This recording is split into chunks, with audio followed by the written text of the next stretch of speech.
Ilang oras mo nilalakad ang Pambuhan hanggang dito sa Masalong-Salong? 3 to 4 hours ang lakad nyo? Depende po sa paglatad. Depende sa paglalakad. Mabilis na yun, 3. Yung 4 hours, hindi mabagal na yun. Grabe, ang layo. Totoong malayo. Alam ko yung lugar ni Kuya Rebin, mga kalingap. Malayo talaga dito. So, 3 to 4 hours kayo naglalakad. Ang ganda mo. Para kang Diyosa. Diyosa sa kagandahan. Masipag pala yung batang ito, mga kalingap. Naglalaba. Ilang taon ka na, Beyonce? 15 years old, namumula sa kagandahan, mga kalingap. Nag-aaral ka pa? Oh. Anong grade mo na? Grade 10. Ilan kayong magkapatid, Beyonce? 5. Ito, siya panganay, siya naglalaba. So nabutan ko natin siya naglalaba para siyang Diyosa. Diyosa, mga kalingap, sa kagandahan, namumula ang pisngi. At marami kayong baboy dito. Kanino bang baboy yan? Paalaga lang sa inyo. So wala talaga kayong sariling alagang baboy. Kumusta naman ang buhay mo ngayon? Ayos naman. Papasok na sa pasukan, grade 11 ka na. Ako nga pala si Dr. Lab, ha? Baka nagulat ka. At ikaw ay binigay sa akin ni Patrick Bayuna, na kasamahan kong kontrabida. Magkasama kasi kami kontrabida doon sa isang teleserye ng Rosel. So tignan nyo, mga kalingat, pagmasdan nyo mabuti. Ang ganda niya talaga. Oh? Alam mo bang para kang Diyosa? Oh, hindi ka maniwala? Para kang Diyosa sa ganda. Nasa kabundukan. Ano bang, hindi ko maintindihan yung lugar nyo. Nasa kabundukan na nasa tabing dagat. Nasa kabundukan sila, mga kalingap, pero nasa tabing dagat. Nasa kabundukan na nasa tabing dagat. Grabe ang ganda ni Beyonce. So hindi nagkamali si Patrick sa pagpapunta sa akin dito, mga kalingap. Dahil napakasipag, naglalaba. Siya ba, ikaw ba lahat nagtatrabaho dito? Yung ibig sabihin, ikaw ba ang gumagawa ng labahin nyo? Minsan. Tulong kayo ni mama mo. So, ayan po. Hindi ko maipaliwanag kung ano ibig sabihin nitong lugar nyo. Kasi ako kasi tubong Maynila. Pag sinabing bundok, bundok talaga. Pero itong bundok na ito, may dagat. Bundok dagat po. Oo nga. Nagtataka ako, paano naging dagat, may dagat sa bundok? Hindi ko talaga maipaliwanag ng maayos sa inyo, mga kalingap. Pero nasa kabundukan po itong batang ito. Nasa tabing dagat, na nasa kabundukan, na hindi ko maintindihan paano ipaliwanag ng siyensya ito. Na? Yan po si Beyonce. Ang ubod ng ganda.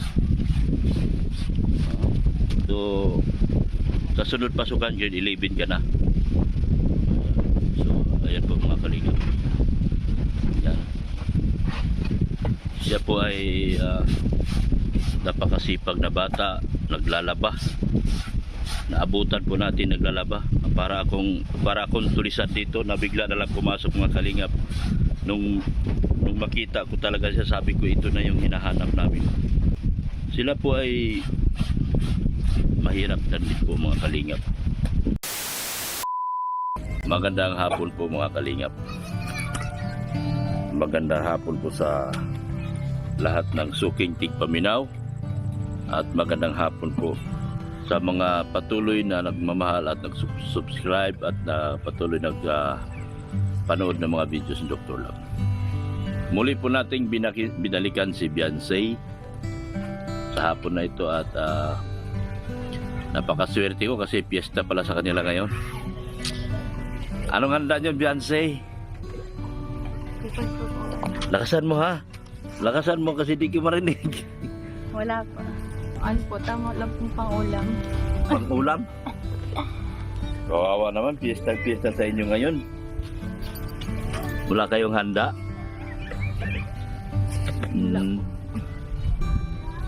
Kumusta ka naman? Ayos lang po. Nakakaano pa man po raos. Anong mga ginagawa mo itong mga araw na nakalipas, Beyonce? Tutulong na po dito sa bahay. Tumutulong ka kay mama mo?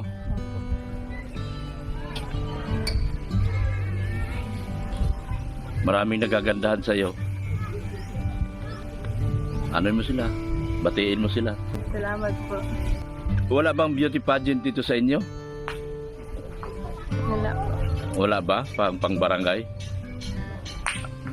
Sana magpa-beauty pageant ako para maisama kita. Gusto mo sumali sa mga ganon? Ha? Pwede po. Pwede. Yan ang gusto ko. Yung pag sumasagot siya kaagad. Maraming salamat po sa mga sumusuporta kay The Club. Sa ano po, Kalingap Team.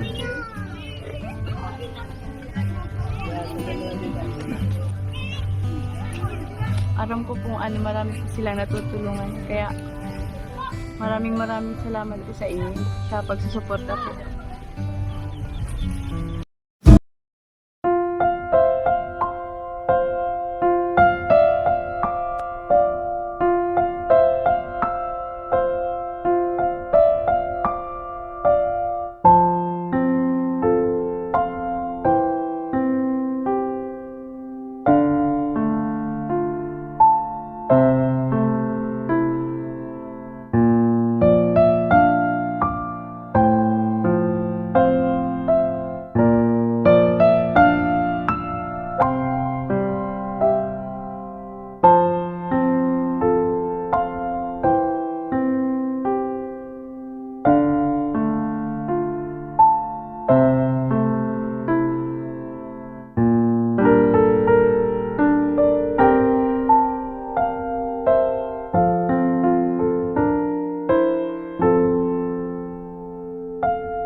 Anong usually ginagawa nyo pag mga tulad ng pistahan dito sa inyo? Ano po, gala po tapos na ano po, natulong po ako kay mama. Pag-asikaso po din sa bahay.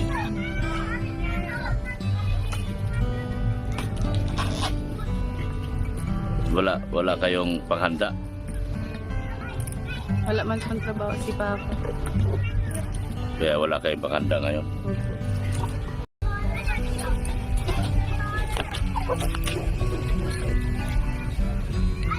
Yun.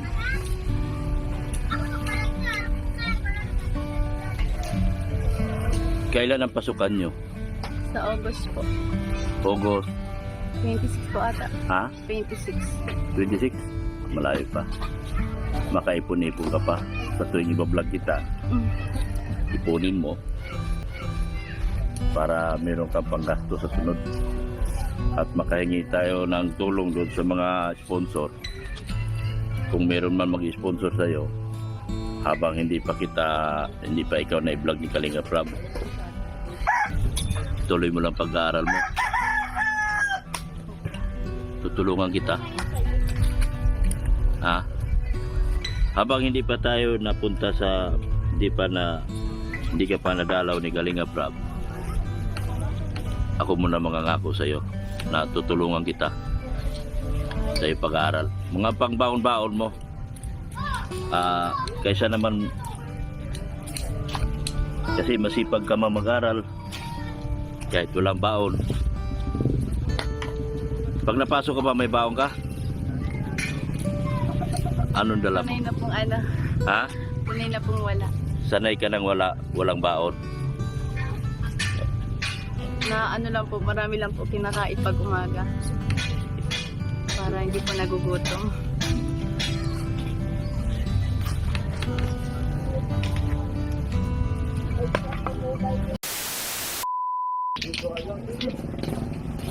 First time ko po makatanggap talaga ng regalo. Ganito po. Salamat po sa mga nag-sponsor.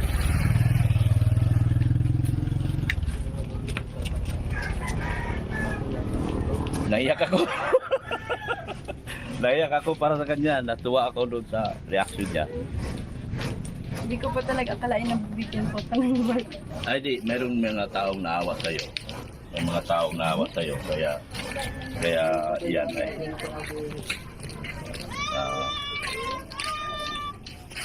yan ay pinabili niya. Dahil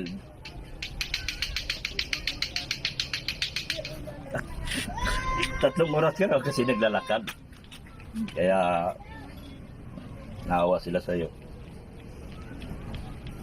At pinabigyan ka ng bisikleta. So, ipagpasalamat natin sa kanila yung mga kabaitan. Umpisa ng blessing mo ito sa mga susunod pang darating na blessing para sa iyo. Maraming salamat. Siyempre, bigyan kita ng laman. Lagyan ko ng laman yung ano mo, yung bisikleta mo, paggastos mo. Kanya. Ha? Salamat po. Wala.